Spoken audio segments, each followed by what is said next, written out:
మోకాళ్లలో గుజ్జును పెంచి నొప్పిని తగ్గించి సర్జరీని దూరం చేసే ఫ్రీడమ్ వాక్.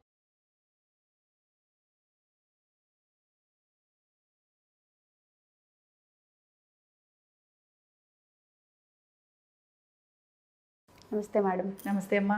మేడం, జ్యేష్ఠ నక్షత్రం ఫస్ట్. ఈ నక్షత్రం గురించి చాలా మందికి చాలా డౌట్స్ ఉంటాయి. దానికన్నా ముందు జ్యేష్ఠ నక్షత్రంకి కొంతమందికి తెలీదు ఎవరి నక్షత్రాలు ఏంటి అనేది.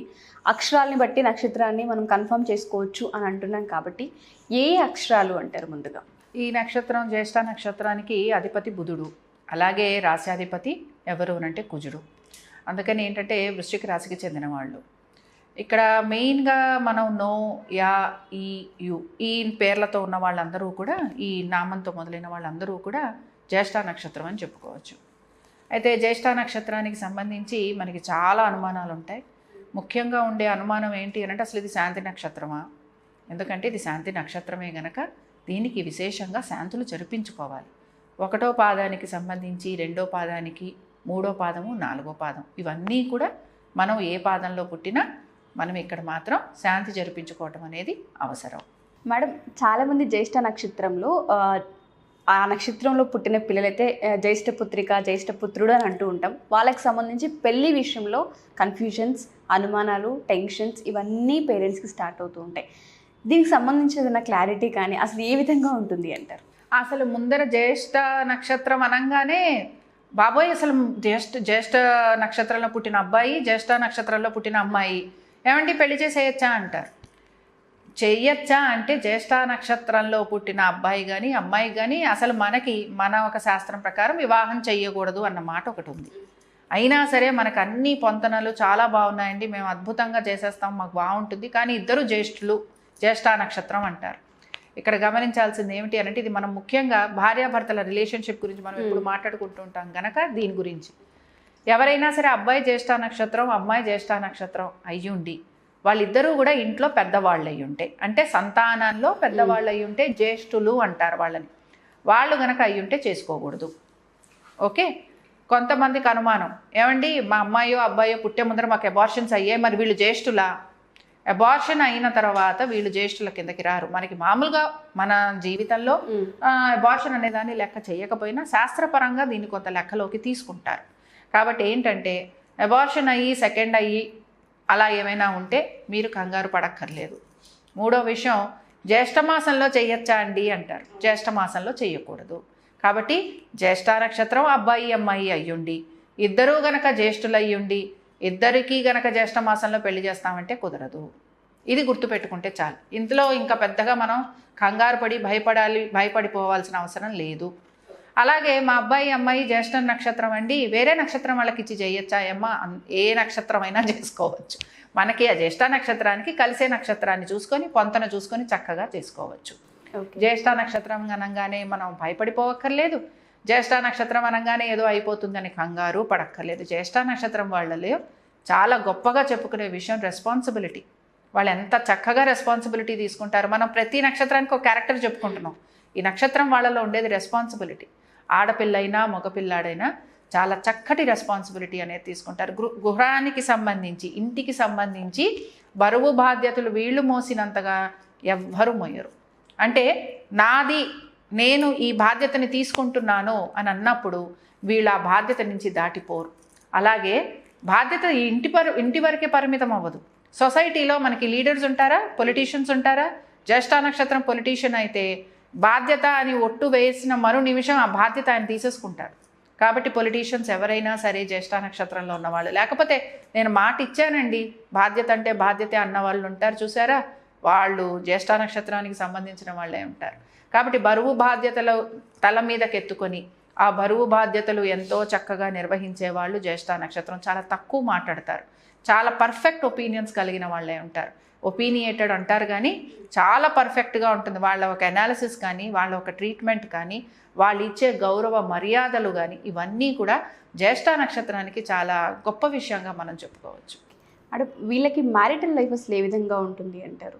చెప్పాను కదా ఇందాకే, జ్యేష్ఠ నక్షత్రం అనగానే భయపడిపోతాం కనుక ముందర మనకి మనమే 4 మైనస్ పాయింట్స్ వేసుకుంటాం. ఎవరైతే రెస్పాన్సిబిలిటీగా ఉంటారో, ఎవరైతే చక్కగా వాళ్ళ అభిప్రాయం ఏదైతే ఉందో దాని ప్రకారంగా వాళ్ళు వాళ్ళ ఒక జీవితాన్ని నడిపించాలని కోరుకుంటారో వాళ్ళు ఏమీ పెద్ద భయపడాల్సిన అవసరం లేదు. భార్యాభర్తల మధ్యన ఒక అండర్స్టాండింగ్ అనేది క్రియేట్ అవ్వడానికి వీళ్ళు వెయిట్ చేస్తారు. తొందరగా వీళ్ళు ఏమీ కూడా వాళ్ళ అభిప్రాయాన్ని రుద్దరు. మెల్లమెల్లగా అలవాటు చేసుకుంటారు, ఆ వ్యక్తిని అలవాటు చేసుకుంటారు. ఆ వ్యక్తికి చెప్తూ ఉంటారు, ఇది నా బాధ్యత, ఇగో నువ్వు నా బాధ్యత, లేకపోతే నేను ఇలా ఉంటాను, ఇగో ఇవన్నీ నా రెస్పాన్సిబిలిటీ. వీళ్ళు ఎలా అయిపోతారంటే చివరికి ఇంట్లో వీళ్ళు ఒక మనిషి లేకపోతే అరే ఆయన లేరేంటి, అరే ఆమె లేదేంటి అన్న ఆలోచన వస్తూ ఉంటుందన్నమాట. ఆవిడే ఉంటే అన్ని పనులు చక్కబెట్టేస్తారండి, ఆయనే ఉంటే అసలు మనం ఇంటి నుంచి బయటకి గడప నుంచి మన అడుగు బయటికి పెట్టక్కర్లేదండి, అన్నీ ఆయనే తెచ్చిపెట్టేస్తారండి. వాళ్ళు గమనించుకొని వెళ్ళినట్టుగా వాళ్ళు ఆలోచన చేసి వాళ్ళు నిర్వహించే పనులు ఏవైతే ఉంటాయో అవి మనం జ్యేష్ఠ నక్షత్రం నుంచి చూడాలి. కాబట్టి ఏంటంటే భార్యాభర్తల మధ్యన అనుకూలతకి కానీ సానుకూలత కానీ, వాళ్ళిద్దరి మధ్యన ఒక అండర్స్టాండింగ్, ఒక కోఆపరేషన్కి కానీ ఎప్పుడు కూడా వీళ్ళు కష్టపడుతూ ఉంటారనమాట. ఎక్కువగా గొడవ పెట్టుకోవడానికి ఇష్టపడరు. మనసులో ఉన్న విషయాన్ని చెప్పడానికి కూడా కొంచెం మొహమాటంగా ఫీల్ అవుతూ ఉంటారు. చెప్తారు కానీ చాలా మొహమాటంగా, చెప్తే ఎదుటి మనిషి ఫీల్ అయిపోతాడేమో అని వీళ్ళే ఎక్కువ ఫీల్ అవుతూ ఉంటారు. కాబట్టి ఏంటంటే బుధుని కారకత్వాలు ఉన్నా కూడా కుజుడి రాశిలో ఉండటం వలన ఎక్కువగా వీళ్ళు ఆ ఫైటింగ్ నేచర్ అనేది ఎగ్జిబిట్ చేయరు. కొంచెం అప్పుడప్పుడు కోపం వచ్చిందనుకోండి, ఎక్కడైనా వెళ్ళి ఒక గంట అరగంట అలాగా క్వైట్గా ఉండి మళ్ళీ కలవడానికి ప్రయత్నం చేస్తూ ఉంటారు. ఓకే మేడం, వీళ్ళకి పిల్లల విషయంలో అయితే ఎడ్యుకేషన్ కానీ వాళ్ళ కెరియర్ కానీ ఏ విధంగా ఉంటుందంటే? చాలా ప్రణాళికాబద్ధంగా వెళ్తారు. నిజంగా చెప్పాలంటే పిల్లల పరంగా కానీ, ఎడ్యుకేషన్ పరంగా కానీ, అలాగే కెరియర్ పరంగా కానీ ఒక ప్లానింగ్ అనేది మాత్రం ఉంటుంది. పిల్లల పరంగా చూసుకుంటే మనం పడిన కష్టం ఇది అందరూ ఫీల్ అయ్యేది అనుకున్నా కూడా ప్రత్యేకించి ఈ నక్షత్రం వాళ్ళు ఎక్కువగా ఫీల్ అవుతారు. మనం పడిన కష్టం మన పిల్లలు పడకూడదు అంటారు. వాళ్ళకి చాలా వరకు అన్నీ అమర్చేందుకు వీళ్ళు ఎక్కువ కష్టపడుతూ ఉంటారు. అలాగే సంతానానికి సంబంధించి కూడా తగు జాగ్రత్తలు తీసుకుంటారు. వాళ్ళ కోసం ఇన్వెస్ట్మెంట్స్ చేయటం అని, అలాగే వాళ్ళకి ఏదైనా ఇబ్బంది కలిగినా ఆ ఇబ్బంది నుంచి వీళ్ళు కూడా నిలబడి ఆ ఇబ్బంది నుంచి వాళ్ళని బయటికి తీసుకురావటం, ఇలాంటివన్నీ కూడా వాళ్ళు చేస్తూ ఉంటారు. తర్వాత ఇంకా ఎడ్యుకేషన్ పరంగా కనుక మనం చూస్తే వీళ్ళు అన్ని రకాల ఎడ్యుకేషన్ లైన్లో ఉంటారు. వీళ్ళకి ఏమీ ఇబ్బంది ఉండదు, ఏదైనా సరే చదువుకోవడానికి ఇంట్రెస్ట్ చూపిస్తారు. ఇంజనీరింగ్ అనుకోండి, మెడిసిన్ అనుకోండి, లా అనుకోండి. లాలో కూడా ఎక్కువ వాదనకి ఇష్టపడరు. ఎంతసేపు ఎలా ఉంటారంటే రైటింగ్, రూల్స్ గురించి మాట్లాడటము, వాటి గురించి మంచిగా విశ్లేషణ చేయటము, ఎక్కువగా వాటి గురించి ఏదైనా మీకు చెప్పడము, ఇలాంటివి అనమాట. కంపెనీ సెక్రటేరియల్ కోర్సెస్ ఉంటాయి చూసారా, అలాంటివి చేయడానికి ఎక్కువ ఇంట్రెస్ట్ చూపిస్తారు. లా అనేటప్పటికల్లా ఓన్లీ వాదించటము అలా కాదు. కాబట్టి ఇది కొంచెం డిఫరెంట్గా ఉంటుంది. సిఏ చదవడానికి ఇష్టపడతారు. చెప్పాను కదా, బాధ్యత, ఇది మా రెస్పాన్సిబిలిటీ అనుకున్నారు అంటే 100% ఆ రెస్పాన్సిబిలిటీ చేసి తీరుతారు. ఓకే. సో మేడం, వీళ్ళకి ఏ రత్నం యొక్క రంగు బాగుంటుంది అంటే చాలామంది అడుగుతూ ఉంటారు, మేము ఈ రత్నం ధరించాలనుకుంటున్నాం, మరి మాకు ఏ రంగు కలిసి వస్తుంది. దాంతోపాటు ఎక్కువ మంది వృక్షాన్ని కూడా అడుగుతూ ఉంటారు. సో ఒకసారి ఈ రెండింటి గురించి. వీళ్ళు జ్యేష్ఠ నక్షత్రం కనుక పచ్చలు ధరించాలి. ఇప్పుడు ఇక్కడ వక్క చెట్టు ఉంటుంది కనుక వక్క చెట్టుని వీళ్ళు నాటాలి.